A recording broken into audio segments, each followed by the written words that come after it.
Welcome to day 5 of our Lent reflections. Today we're looking at the subject of excellence.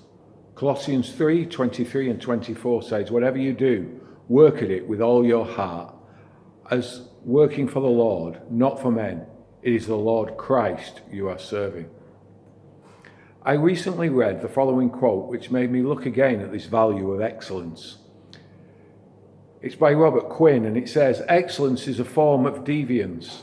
If you perform beyond the norms, you disrupt all the existing control systems. These systems then alter and begin to work to make your efforts routine. That is, the systems will adjust and try and make you normal. The way to achieve and to maintain excellence is to deviate from the norm. You become excellent because you are doing things normal people don't want to do. You become excellent by choosing a path that is risky, painful, a path not appealing to others. Excellence is something that my church has as a core underpinning value. As Paul writes to the church in Colossae, consider that whatever you're doing, you are doing for Jesus. This is really radical thinking and can change the world.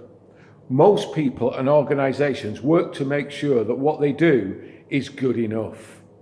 Now, if 95% of your customers are satisfied, that's usually a good sign. But if you build aircraft and 95% of them reach their destination, you've got a problem because 5% don't. It's all relative. Most of the work we do is not as critical as building aircraft. It's not rocket science, as people might say. But I want to suggest perhaps that it's more important than rocket science, because people's eternal destinies are at stake. Jesus told us to let our light shine before men, that they may see our good deeds and praise our Father in heaven.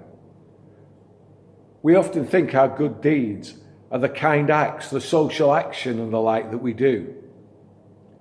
But we ought to make sure that everything we do is so good that people see it, it stands out, and they see Jesus in us. There are some who say that Christians don't have a monopoly on goodness, and that there are plenty of non-Christians who are very good people. Indeed, some would even say that some Christians aren't the best workmen to hire.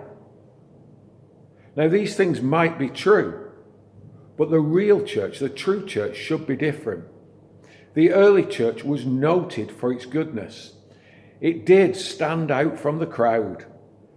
Today, the church in Western culture has lost much of its credibility because it simply isn't good enough. Perhaps what is needed is a reawakening of goodness and excellence. Excellence is not to be confused with perfection. We can never achieve perfection, and seeking after it is damaging. But excellence is about doing the best we can with what we've been given. So to put it simply, our goal must be excellence.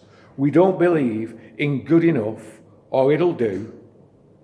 In all of our work, we strive for excellence as though we were doing it for Jesus himself, whether that's serving a cup of coffee or managing a whole project.